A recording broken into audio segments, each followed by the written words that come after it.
लिए चाहे बाबा साहब हो, चाहे मानवर काशीराम साहब हो, चाहे ज्योतिबा फुले साहब हो, चाहे छत्रपति साहू जी महाराज साहब हो, चाहे काका केरकर, मतलब जितने भी महापुरुष हुए हैं उनका सिर्फ और सिर्फ एक ही लक्ष्य रहा है कि कैसे सदियों से चले आ रहे इस शोषित वंचित समाज के दुर्दशा पे कैसे जीवन में बदलाव हो।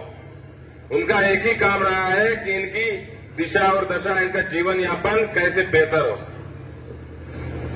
अलग अलग समय पे अलग अलग महापुरुष आए, चाहे ज्योतिबा फुले साहब अपने समय में जब हम लोगों को शिक्षा का शाह नहीं पता था, तब ज्योतिबा फुले साहब ने अपनी पत्नी जी के साथ हम लोग को शिक्षित करने का कार्य किया।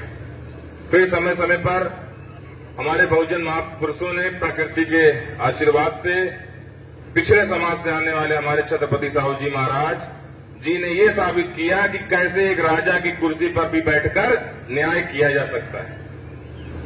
आप लोग को शायद ज्ञात होगा कि वो एक राजा की कुर्सी पर बैठते हुए भी उन्होंने अपने राजपाट में 50% आरक्षण का प्रावधान उस समय किया था। तो एक राजा का भी न्याय कैसा होता है और एक जमींदार का बेटा कैसे अपने समाज को जागृत करने के लिए जमीन पे उतरता है, वो भी हमारे बहुजन महापुरुषों ने हम लोग को सिखाया। फिर उसके बाद परम पूज्य विश्व रत्न हमारे बाबा साहब हमारे समाज को आगे बढ़ाने के लिए आए, उसको जागृत करने के लिए आए। बाबा साहब उस समय आए जब हमारा समाज भटका हुआ था, जब हमारा समाज अपने हक और अधिकारों को पहचान नहीं रहा था। तब बाबा साहब ने अपने बहुजन महापुरुषों से प्रेरणा लेते हुए हमारे समाज को खड़े होने के काबिल बनाया। उन्होंने अपने ज्ञान के सागर से हम लोगों को एक ऊंचाई दी, हम लोग को समझाया कि सदियों से चली आ रही दास्ता सिर्फ और सिर्फ आपके लिए नहीं बनी है। सदियों से चला आ रहा है जुल्म या सदियों से चला आ रहा अन्याय और अत्याचार सिर्फ झेलने के लिए आप लोग नहीं बने। आप लोग को भी इस धन धरती और राजपाट में हिस्सेदारी मांगनी चाहिए। आप लोग को भी शासन और सत्ता का स्वाद चखना चाहिए। बाबा साहब ने, आप बाबा साहब का अगर जीवन काल पढ़े तो आप अपने जीवन से जो है बहुत कुछ आपके पास है, बहुत कुछ सुविधाएं हैं, फिर भी हम पीछे हैं। बाबा साहब इसी जगह से कैसे वो एक बच्चा, एक बालक लंदन में जाके पढ़ा। वो क्या था? वो था हौसला था, वो हिम्मत थी, वो साहस था और कुछ समाज के काम करने के लिए उनकी साफ नीयत। साथियों, हम लोग शोषित वंचित समाज के लोग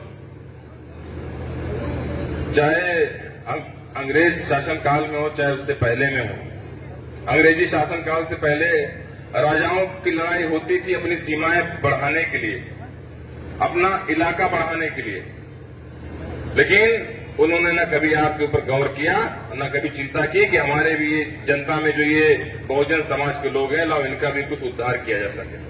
उनको सिर्फ और सिर्फ चिंता थी, अपनी भूख थी कि अपनी सीमाएं कैसे बढ़े, उनका वर्चस्व कैसे बढ़े। और जब ये भारत उस समय का था जब भारत ये अलग अलग राज्यों में बटा था, कोई वहां का राजा, कोई वहां का राजा, कोई यहां का राजा, लेकिन जनता तब भी प्रजा ही प्रजा थी। जब अंग्रेज आए, अंग्रेजी हुकूमत में उन्होंने अपने छतरी के नीचे सब राजाओं को एक कर दिया, लेकिन अंग्रेजों के अंदर एक चीज अच्छी थी, वो थी वो न्याय प्रिय थे। वो लोगों को समान अवसर देना जानते थे। तो जब उन्होंने हमारे शोषित वंचित समाज, दुखियारे समाज को, गरीब पिछड़े समाज को उन्होंने शिक्षा के क्षेत्र में या अन्य क्षेत्र में नौकरियों में भाग देना शुरू किया, तो यहाँ के लोगों को लगा, जो मुट्ठी भर लोग थे, कि ऐसे तो ये लोग धीरे धीरे बराबरी में आ जाएंगे, धीरे धीरे हमारे ऊपर फिर से चढ़ जाएंगे। तो इसके बाद इन लोगों ने आजादी का राग छोड़ा। उस आजादी के नाम पे हमारे लाखों बहुजन समाज के लोगों ने अपने खून पसीना और कुर्बानी दी, इस उम्मीद में कि इस आजादी के बाद हम लोग को वो हक और अधिकार मिलेगा, वो सम्मान मिलेगा जो हम लोग को सदियों से नहीं मिलता है। अब आज आप आकलन कर लीजिए, आज परसों 75 साल के ऊपर हो गया, 76 जो है परसों 15 अगस्त है, आजादी दिवस है। आप लोग आकलन अपना कर लीजिए, आप लोग समझ लीजिए कि आजादी के बाद आपकी स्थिति कैसी थी और आजादी के बाद आपकी स्थिति कैसी है। 76 सालों में भी आपको अभी 5 किलो राशन के लिए मोहताज रहना पड़ता है। इन 76 सालों में भी आपको एक FIR लिखाने के लिए थाने के चक्कर काटने पड़ते हैं। इन 76 सालों के बाद भी आपको शिक्षा के क्षेत्र में आगे बढ़ने के लिए आपके प्राइमरी स्कूल तक ही सीमित किया गया है। इन 76 सालों के बाद भी आपको सिर्फ और सिर्फ स्वास्थ्य के लिए अपने झोला छाप डॉक्टरों पे निर्भर रहना पड़ता है।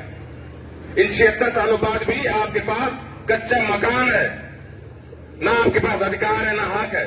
इन 76 सालों के बाद भी आप में से कोई भी दलित प्रधानमंत्री आज तक नहीं हुआ है।